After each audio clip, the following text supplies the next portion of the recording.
Insidente na naman sa motorsiklo mga kapuso. Isang motorsiklo ang sumemplang matapos sumadsad sa Marcos Highway sa Marikina. Sugatan ang sakay na lalaki na nakainom umano. Si Oscar Oida, Naka-Alerto 24, eksklusibo. Sa iniwang bakas ng sumemplang na motorsiklo, masasabing malayo-layo rin ang isinadzad nito bago tuluyang huminto sa kinilalagyan ng biktima ng abutan naming nireresponde ng Marikina Rescue.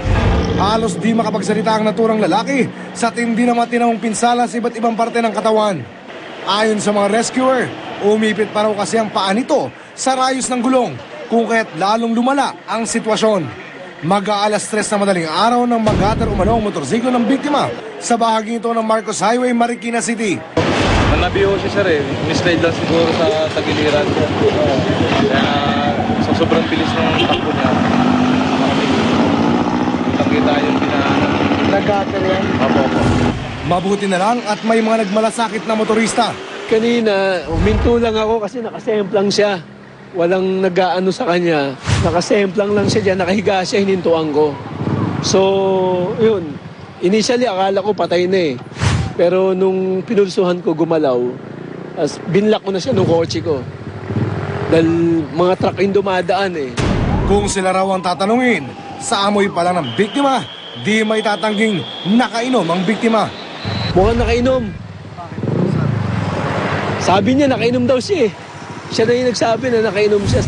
At dahil sa mabilis na pag-aksyon ng mga rescuer, agad na isugod sa ospital ang biktima, kung kaya't naiwasan ang karagdagang banta, di lamang sa biktima, kundi pati na rin sa iba pang mga motorista. Oscar Oida, Naka-Alerto 24.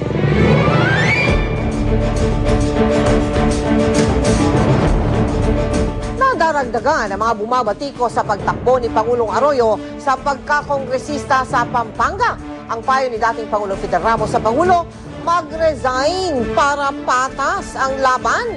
Nakatutok si Ruth Caba. Bilang dating Pangulo ng Pilipinas, alam ni Fidel Ramos ang lawak ng kapangyarihan sa pwestong ito. Di lang bilang pinuno ng gobyerno, kundi bilang Commander-in-Chief. Kaya sabi ni Ramos, dapat na raw magbitiw sa pwesto si Pangulong Arroyo sa pagtakbo niya sa pagkakongresista sa ikalawang distrito ng Pampanga. This is not anymore equal protection under the law.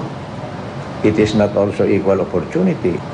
As President, you must resign your position. Ayon pa kay Ramos, kailangang nakatutok ang isang Pangulo sa mga pinakaimportanteng problema ng bansa. Paano daw ito kung nangangampanya ng Pangulo? As President, maybe you are juggling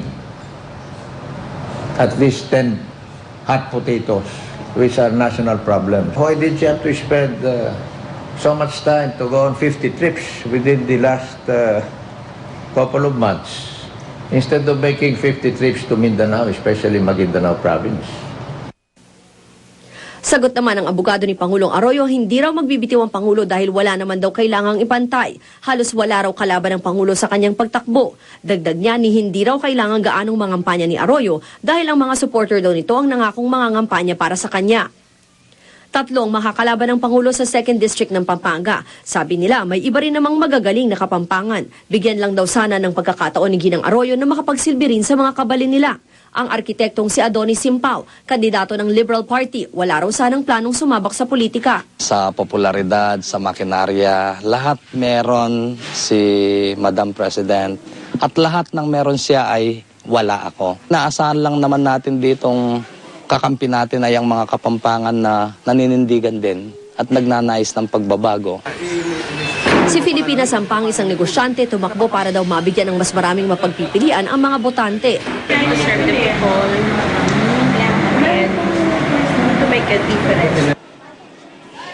Dinadatna ng GMA News ang electronics engineer na si Feliciano Serrano sa bahay niya sa Porac. Pero kwento ng pamangkin nito, desidido raw si Serrano tumakbo kahit pa ang Pangulo ang kalaban. Sabi niya gano'n, basta manalo matalo, tatakbo ako, sabi niya, kahit sino makalaban ko. Yun nga, yung pamamalakad, gusto niya maayos, hindi sa Pampanga. Isa sa niligawan ng oposisyon para maging pambato nito laban sa Pangulong Arroyo ang half-sister niyang si Shelo Macapagal Salgado. Di na tumuloy si Salgado dahil ayaw raw makalaban sa politika ang isang kaanak, pero may paalala siya sa Pangulo. Pinagbili ng aming ama na pag nandiyan kayo, hindi ko naman kayo pinapasok dyan sa politika, pagbutihan lang nyo at huwag nyo dudungisan ang aking pangalan. Magkaiba naman ang komento ng mga taga-simbahan. That is her privilege as a citizen. If she wants her expertise to be shared again, it's up to her. Siguro konting delikadesa, konting pagiging honorable, baka pagkatapos ng congresswoman, baka maging barangay captain naman. Ruth Cabal, Nakatutok, 24 Oras. Chika Minute!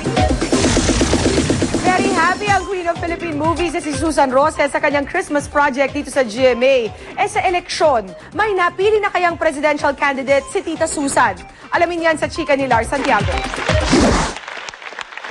Nakakataba ng puso kung ilarawan ni Susan Roces ang pag-welcome sa kanya ng GMA. Si Susan ang bida sa kauna-unahang Christmas serye sa Philippine TV, ang Sana Ngayong Pasko. Kagabi, sa press conference para sa pamaskong series, ipinakita ang ilan sa mga eksena kung saan nakasama ni Susan sina Christopher De Leon, Gina Alahar, JC De Vera, TJ Trinidad, Maxine Magalona, JC Chuseco, Dante Rivero at Ina Asisio. We cannot let go a beautiful role, a beautiful project anywhere. Presently, it is GMA who thought of this, and I feel very honored that I am part of the project. Sa gitna ng kaabalahan ni Susan sa malaking proyekto, hindi pa rin siya nakaligtas sa mga katanungang may kinalaman sa politika. May susuportahan ba siyang kandidato sa pagkapresidente sa 2010? Napakahirap na mag-endorso ng iisa lang. So, alam nila bilang kaibigan, naririyan lang ako. Kung kakailanganin nila ang suporta ko, pero sa tingin ko naman they're doing fine without having to ask things like that. Wala pa rin daw siyang nakakausap sa mga presidential aspirant, kahit si dating Pangulong Estrada na best friend ng yumao niyang asawang si FPJ. Hindi niya na ako kailangan kausapin. Pero paano mo na Alam niya na mahal namin siya, kasamahan namin siya sa industriya, at ang aming relasyon ay hindi lamang limitado sa politika. Lars Santiago, updated sa showbiz happening. Mamaya kilalanin ang mga bagong magpapahirap kay Darna. Tutukan yan. Susunod! Iraqi journalista ng bato noon ang sapatos kay dating US President George